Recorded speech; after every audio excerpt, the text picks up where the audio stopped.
A Zamp, que é dona da Burger King, Popeyes, Starbucks e Subway no Brasil, anunciou no último resultado um EBITDA ajustado de 123 milhões de reais. Esse EBITDA caiu quase 3% e um prejuízo líquido aumentou em 150% também, foi quase 109 milhões de reais negativos no trimestre. O Pedro Zemel, que é o CEO da companhia, evita dar prazo para lucro. Ele disse que nessa fase as métricas mais importantes são crescimento de receita e geração de EBITDA. No mesmo trimestre, a receita líquida cresceu 14,5%, as vendas em mesma loja subiram 6% no Burger King, 25% no Popeyes, 11% no Starbucks e 20% no Subway. A empresa está abrindo 70 lojas novas esse ano e vai reformar 200 unidades do Burger King e investir 270 milhões de reais. Resta saber se a geração de caixa nessa estratégia está sólida o suficiente para executar esse plano aí. E é aqui que mora o detalhe que separa um negócio que cresce e um negócio que quebra e vai para a recuperação judicial. Nesse vídeo, a gente vai falar sobre a métrica mais perigosa do mercado financeiro, que é o EBITDA, a sigla que vira manchete, que aparece na apresentação de RI, e o analista da empresa que está buscando investimento usa para justificar um múltiplo, só que ela esconde muita coisa aí dentro. A diferença entre EBITDA e geração de caixa é exatamente o que separa uma empresa como a Havan de uma Americanas, que é o mesmo segmento, com resultados completamente diferentes. Eu vou te explicar com casos reais, sem firula técnica, então assim, fica aqui comigo até o final, porque nesse vídeo eu vou te mostrar até uma ferramenta que tem ajudado pequenas e médias empresas a enxergar o que o EBITDA não mostra. Primeiro vamos para o conceito de ciclo econômico. Toda empresa tem 3 ciclos rodando ao mesmo tempo: operacional, econômico e financeiro. O ciclo operacional é o tempo entre comprar o insumo e vender o produto. O ciclo econômico é o tempo entre comprar e a venda ser registrado como receita, que é o faturamento. Já o ciclo financeiro é o que importa de verdade para a sobrevivência do negócio, que é o tempo entre pagar o fornecedor e receber o dinheiro do cliente aí na sua conta. Quando o ciclo financeiro é positivo, a empresa paga antes de receber. E aí, nesse intervalo, esse capital de giro custa. Você precisa de capital para preencher isso. E hoje no Brasil, ele custa entre 25% a 40% ao ano nas linhas mais comuns de crédito, dependendo do porte da empresa e da garantia dada na linha de crédito aí para o banco. A Zamp descobriu que EBITDA mora nos detalhes, voltando para o básico, sem estratégia sofisticada nem nada. É manutenção em dia nas lojas, funcionários bem treinados, troca de fornecedor de bebidas, que aconteceu no Burger King, revisão do cardápio no Starbucks e reforma das unidades. Eles selecionaram ali 30 lojas na zona norte de São Paulo, com os piores indicadores da rede, e cresceram 25% acima da média depois dessa intervenção. São coisas chatas que não rendem manchete, mas fazem o caixa girar e a coisa aí começar a fluir. Agora compara isso com um caso oposto. O caso da Americanas, que pediu recuperação judicial em janeiro de 2023, apresentava um EBITDA aparentemente saudável por anos. O número estava lá, certificado, auditado, repetido em todo o call de resultado, mas com resultado contábil e principalmente o ciclo financeiro maquiado por operações de risco sacado, aquelas que o banco antecipa o pagamento do fornecedor e a empresa fica devendo ao banco em vez de dever para o fornecedor. Essa dívida não aparecia direito no balanço, quando apareceu eram mais de 40 bilhões de reais e a empresa lucrava no papel, mas o caixa simplesmente não existia. Então vamos lá, antes de começar eu quero deixar bem claro aqui, quero que você entenda muito bem a diferença entre EBITDA e geração de caixa, tá? Porque esse aqui é o ponto central desse vídeo. Então primeiro, EBITDA é a sigla em inglês para lucro antes de juros, impostos, depreciação e amortização. Em tese, mede a capacidade operacional do negócio gerar resultado. Em prática, é uma métrica que tira do cálculo justamente as coisas que mais doem aí no bolso do empresário. Então, quais são elas? Ele tira, primeiro, depreciação e amortização, que é um reconhecimento contábil de máquinas, equipamentos e veículos que se desgastam ao longo do tempo e precisam ser substituídos. Até aí, tudo bem, porque é uma depreciação, você não tem um desembolso direto, porque isso já aconteceu com a aquisição do bem. Mas ela também tira o imposto de renda e contribuição social, que é o dinheiro que a empresa não escolhe pagar, mas é um valor considerável. Tira os juros, que é o custo real da dívida que ela carrega, e principalmente tira o desembolso de CAPEX, que é o investimento em ativo que mantém a operação rodando na empresa. Então você pega o caso de um Burger King,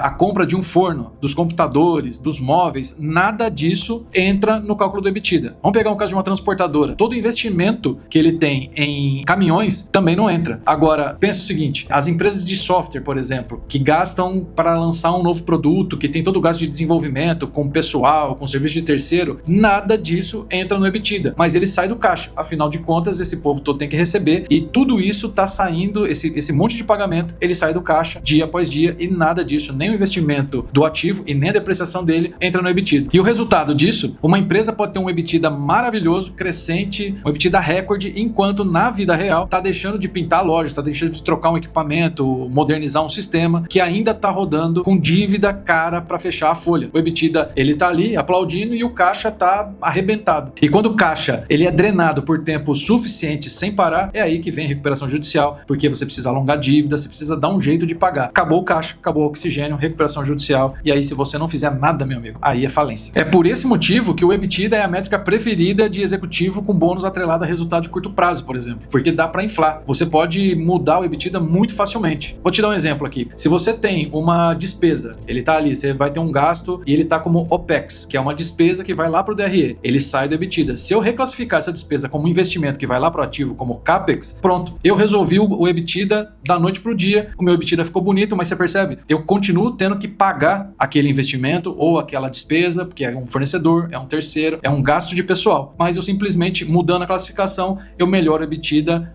numa canetada ali, num lançamento contábil e tá tudo certo. E esse CAPEX e OPEX, Dan, como que funciona isso aí, cara? Isso é bem comum, por exemplo, em locação de equipamento. Locação de equipamento, você troca CAPEX por OPEX. Então, basicamente, quando você vai adquirir um computador, por exemplo, se você está comprando o computador, ele vai para CAPEX, ele vai para o teu ativo. Já quando você aluga um computador, ele vai para despesa, ele vai para OPEX. E aí você consegue abater imposto, você consegue levar para despesa, e aí com isso ele aparece no EBITDA. Então ele diminui, que é uma despesa, diminui o EBITDA. Se eu não quero que ele apareça, ele é um investimento, eu compro aquela máquina e aí esse CAPEX não aparece no EBITDA. Então é muito simples, você reclassifica o gasto operacional como investimento e o EBITDA sobe. Americanas inflou o EBITDA por anos. A 123 Milhas também fez isso, a Tokstok, enfim. No caso da Tokstok, pra gente analisar aqui, ela entrou em recuperação judicial em outubro de 2024 e é um exemplo claro disso. Faturava 800 milhões de reais por ano, o EBITDA aparecia, mas o ciclo de estoque era longo demais. Os móveis ficavam parados em galpão, o dinheiro ficava preso no estoque enquanto fornecedor e o banco cobrava. A linha do EBITDA não capturava estoque parado. O caixa capturava imediatamente. Isso porque o estoque, ele ainda está no ativo, ele não está ali no EBITDA, mas você concorda? A Tokstok pagou o fornecedor, pagou todos os móveis que estava lá, ou estava pagando, né? Então, essa é uma relação clara do que não está no EBITDA, mas o caixa está sofrendo ali todo dia para pagar um monte de duplicata que tem ali,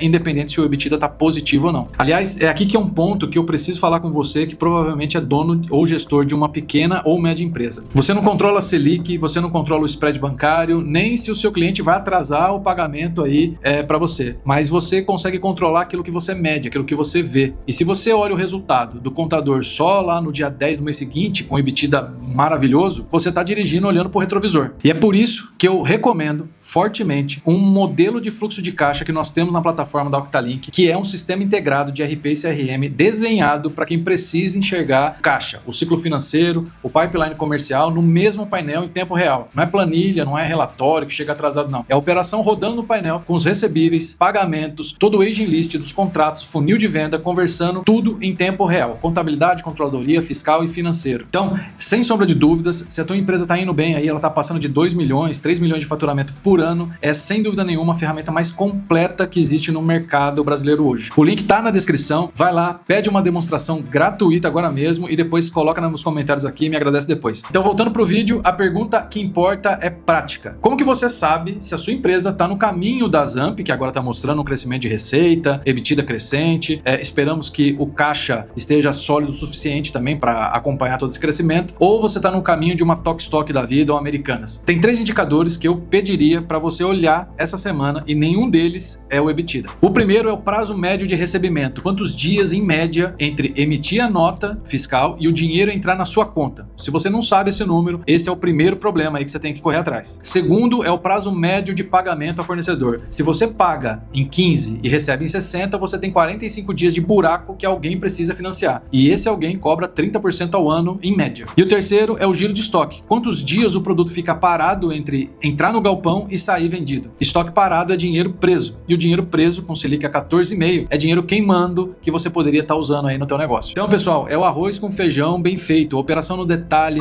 geração de caixa antes de EBITDA, EBITDA antes de lucro e lucro principalmente antes de bônus. É nessa ordem aí, tá? Quem inverte essa ordem quebra. E se esse vídeo fez sentido para você, deixa o like, se inscreve no canal e me conta nos comentários aqui. Quando você olha o resultado da sua empresa, você olha primeiro o EBITDA ou olha o fluxo de caixa? A resposta diz muito sobre o que vai acontecer com o seu negócio aí nos próximos meses. Obrigado para você que ficou até aqui, até o próximo vídeo. Fui!